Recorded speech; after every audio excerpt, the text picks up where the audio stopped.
नमस्कार मित्रांनो.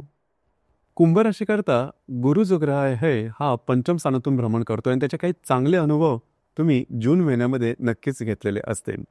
मात्र तुमच्या राशीचा जो स्वामी आहे शनी हा तुमच्या द्वितीयात भ्रमण करतोय, म्हणजे 7.5 संपूर्ण संपलेली नाही आणि जुलै महिन्याच्या 17 तारखेनंतर हा जो शनी आहे हा शनी वक्री होणार आहे.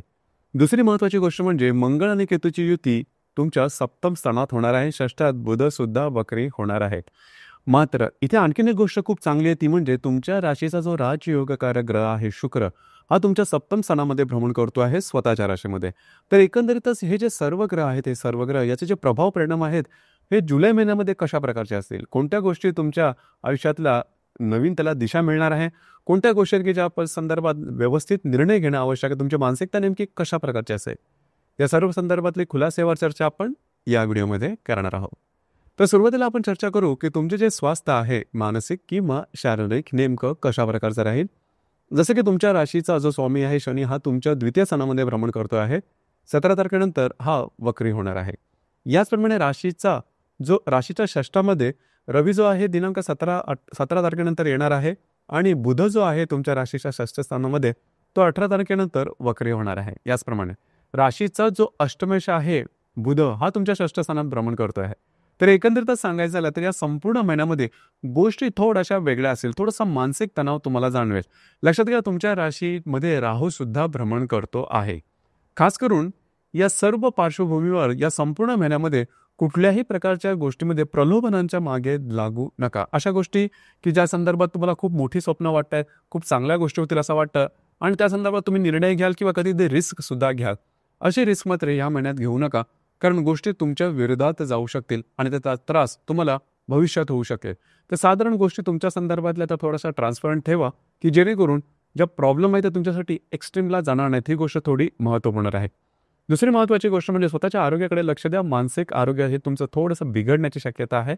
तर ते कशा प्रकारे बिघडेल या संदर्भातली पुढे चर्चा करूच. परंतु तूर्तास अशा काही गोष्टी समजा समोर आल्या तर भावनेच्या आहारी जाऊन कुठल्याही प्रकारचे निर्णय घेऊ नका. ही गोष्ट महत्त्वपूर्ण राहील. यानंतर आपण चर्चा करू की तुमचं आर्थिक स्थैर्य नेमकं कशा प्रकारचं राहील. 3 जे ग्रह आहेत ते सगळ्यात महत्त्वपूर्ण आहेत तुमच्या राशीकरता. पहिला जो आहे तो आहे बुध, जो की तुमचा पंचमेश आहे, अष्टमेश आहे, तुमच्या षष्ठ स्थानात आहे आणि तो वक्री असणार आहे. राशीचा जो लाभेश किंवा धनेश जो आहे गुरु, हा तुमच्या पंचम स्थानात भ्रमण करतोय, की जी खूप चांगली गोष्ट आहे. आणि राशीचा जो राजयोगकारक ग्रह आहे शुक्र, जो की तुमचा चतुर्थेश आहे, भाग्येश आहे, तुमच्या चतुर्थ स्थानानं स्वतःच्या राशीमध्ये भ्रमण करतोय. तर एकंदरीत संमिश्र स्वरूपाचं असं आर्थिक स्तर तुमचा असणार आहे. तो कोणत्या बाबतीमध्ये, खास करून या संपूर्ण महिन्यामध्ये कुठल्याही प्रकारची गुंतवणूक किंवा खर्च करताना थोडंसं तुम्हाला डिसिप्लिन राहावं लागेल. अर्थात तुमची जी रास आहे ती शिस्तप्रिय आहेच. प्रत्येक गोष्टीमध्ये शिस्तीचा खाक्या तुमचा दिसून येतो आणि या महिन्यामध्ये तुम्हाला खास करून ती आर्थिक स्तरावर जास्त प्रमाणात दाखवावी लागणार आहे. कुठल्याही प्रकारचे महत्त्वपूर्ण निर्णय गुंतवणुकीच्या संदर्भात घेऊ नका आणि जे तुमचे खर्च आहे त्या संदर्भात सुद्धा काळजी घेणं गरजेचं आहे. आणि खास करून जर का तुम्ही शेअर मार्केटमध्ये ट्रेड करत असाल तर शॉर्ट टर्ममध्ये कुठल्याही प्रकारचे मोठे ट्रेड करू नका. तुमचे अंदाज चुकण्याची शक्यता बऱ्याच प्रमाणात राहील किंवा झटपट पैसे किंवा इझी मनीच्या मागे लागू नका. याचप्रमाणे गृहसौख्याच्या बद्दल सांगायचं झालं तर राशीचा जो चतुर्थेश आहे शुक्र, हा चतुर्थ स्थानामध्येच भ्रमण करतोय, जी की खूप चांगली गोष्ट आहे. खास करून घरातल्या व्यक्तींबरोबरचे नातेसंबंध हे चांगले होतील. खास करून ते दुरावले गेले होते ते बऱ्याच प्रमाणात नॉर्मल होते आणि घरामध्ये काही नवीन चीज वस्तू तुम्ही घेऊन येऊ शकाल. घरातलं वातावरण हे तुम्हाला अपेक्षित आहे त्याप्रमाणे दिसून येईल. यानंतर लव्ह लाईफ बद्दल सांगायचं झालं तर हा मुद्दा थोडासा महत्त्वपूर्ण राहील. राशीचा जो पंचमेश आहे बुध, हा तुमच्या षष्ठ स्थानामध्ये भ्रमण करतोय, 17 तारखेनंतर वक्री होणार आहे.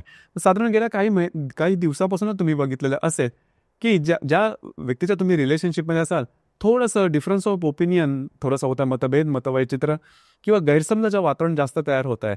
या संदर्भात थोडी काळजी घ्यायला हवी. अर्थात तुमच्या पंचम स्थानामध्ये रवी आहे, गुरु सुद्धा भ्रमण करतोय आहे. तर जरी काही गोष्टी तुतू मेमे झाल्या किंवा टोकाला जातील असं जरी वाटलं तरी त्या प्रत्यक्ष जाणार नाही. त्याच्यामुळे तशी काही काळजी करू नका. जर का तुम्हाला नवीन रिलेशनशिप बनवायची असेल तर मात्र हा कालावधी बराचसा चांगला राहील. ज्या गर्भवती महिला त्यांनी स्वतःच्या आरोग्याकडे खास करून मानसिक आरोग्याकडे लक्ष देणं गरजेचं राहील. विद्यार्थी वर्गांसाठी मात्र हा कालावधी बराचसा चांगला आणि उत्तम असणार आहे. यानंतर सगळ्यात महत्त्वाचं म्हणजे वैवाहिक जीवन. वैवाहिक जीवनाचा जो प्रांत आहे तो या महिन्यात थोडासा डळमळीत असणार आहे.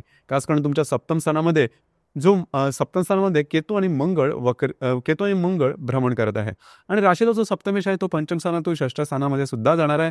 तर खास करून या महिन्याच्या 14-15 तारखेनंतरचा जो कालावधी आहे हा तुमच्या वैवाहिक जीवनामध्ये वादळं आणू शकेल. ही गोष्ट फार महत्त्वाची आहे, कारण मंगळ आणि केतूची युती सुद्धा तुमच्या सप्तमात होणार आहे आणि मंगळ केतूचा जो प्रभाव आहे हा प्रभाव तुम्हाला वैवाहिक जीवनामध्ये खास करून जाणवेल. 2 भागामध्ये वैवाहिक जे तुमचे जोडीदार असतील त्यांच्याबरोबर मतवैचित्र किंवा डिफरन्स ऑफ ओपिनियन ज्याला आपण म्हणतो तशा प्रकारचे काही गोष्टी तयार होतील किंवा तुमचे जे वैवाहिक जोडीदार त्यांच्या आरोग्याच्या संदर्भातले असे काही त्रास तयार होतील की ज्याची तुम्हाला दखल यावे लागतील. कदाचित तुम्हाला वाटत असेल की गोष्टी टोकाच्या होऊ शकतील किंवा होण्याची शक्यता सुद्धा आहे. तर या संदर्भात काळजी घेणं अत्यंत गरजेचं राहील. म्हणजे तुमचं कार्यक्षेत्र आहे त्या संदर्भात सांगायचं झालं तर राशीचा जो कर्मेश आहे मंगळ हा सुद्धा तुमच्या सप्तमात भ्रमण करतो आणि दशम स्थानावरती मंगळ सुद्धा पाहतो आहे. तर ज्या ठिकाणी तुम्ही काम करता, नोकरी करता किंवा व्यवसाय करता त्या ठिकाणचं वातावरण सुद्धा तुमच्या अपेक्षेप्रमाणे असणं थोडंसं कठीण होऊन बसेल.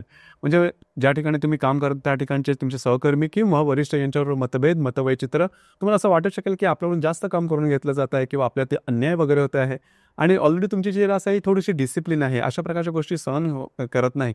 परंतु ह्या ज्या तुम्हाला गोष्टी वाटेल ह्या सुद्धा तेवढ्या पुरताच असतील, म्हणजे त्या लॉंग टर्मसाठी नसेल. तर थोडंसं बॅकफुटला जा, थोडंसं सहन करणं गरजेचं आहे, थोडंसं फ्लेक्झिबिलिटी दाखवा तुमच्या मानसिकतेमध्ये जेणेकरून गोष्टी टोकाच्या होणार नाहीत. ही गोष्ट अतिशय महत्त्वपूर्ण आहे. तर एकंदरीतच हा जो महिना हा महिना तेवढासा तुम्हाला सहज असणार नाही, खास करून वैवाहिक जीवनामध्ये आणि जे तुमचं कार्यक्षेत्र आहे त्या संदर्भामध्ये ही गोष्ट जाणून तुम्हाला येऊ शकेल. याचप्रमाणे या महिन्याची ज्या महिन्याच्या 4 तारखेला शुक्र आणि हर्षलची युती तुमच्या चतुर्थात होणार आहे. तर घरातल्या ज्या व्यक्ती असतील त्यांच्यावर वादविवादाचे प्रसंग निर्माण होतील आणि या गोष्टी थोड्याशा टोकाच्या होतील. खास करून जे महिला वर्ग आहे त्यांच्यावर अशा गोष्टी होऊ शकतील, काळजी घ्या. आणि या म्हणजे सगळ्यात महत्त्वाचा जो ग्रहयोग आहे मंगळ केतूची युती ती होणार आहे दिनांक 21 तारखेला.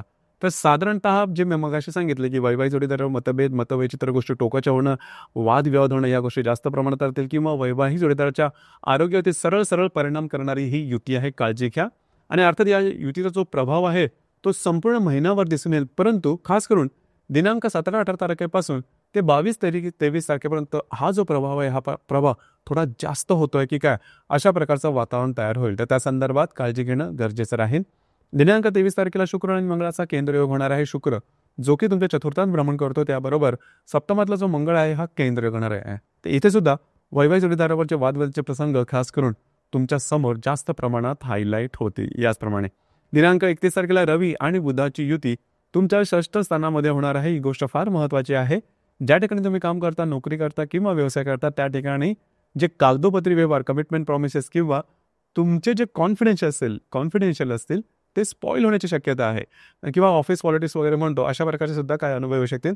तर थोडंसं अलर्ट राहणं या संपूर्ण महिन्यात अत्यंत गरजेचं राहील. असं संपूर्ण महिना आर्थिकदृष्ट्या तुम्हाला फारसे काही त्रास देणार नाहीत, परंतु नातेसंबंध किंवा स्ट्रेस, टेन्शन किंवा मानसिक तणाव हा जो भाग आहे हा भाग थोडा जास्त जाणवू शकेल. आणि परत आपली साडेसाती चालू झाली की काय अशा प्रकारच्या गोष्टी किंवा अशा प्रकारचे विचार होते. अर्थात ह्या ज्या गोष्टी आहेत ह्या तात्कालिक आहेत, तेवढ्या दिवसांपुरत्या आहेत किंवा या महिनाभरापुरत्या राहतील. याचप्रमाणे या महिन्यातली जी पौर्णिमा आहे ती 10 तारखेला आहे आणि जी अमावास्या आहे ती 24 तारखेला आहे. पौर्णिमा आहे ती गुरु पौर्णिमा आहे. अर्थात पौर्णिमा आणि अमावास्याच्या दरम्यान रविचंद्राचं आकर्षण थोडं जास्त असतं पृथ्वीकडे, त्यामुळे आपण जास्त थोडेसे भावनातीत होतो आणि भावनातीत होऊन घेतलेले निर्णय चुकण्याची शक्यता जास्त असते. तुम्ही भावनातीत नाही आहात, परंतु कधी कधी अशा गोष्टी घडून येतात. तर या संदर्भात काळजी घेणं गरजेचं आहे. खास करून विवादामध्ये मात्र बिलकुल जाऊ नका. तर मित्रांनो, हे होतं कुंभ राशीचं जुलै 2025 करताचं संपूर्ण राशीफळ. धन्यवाद.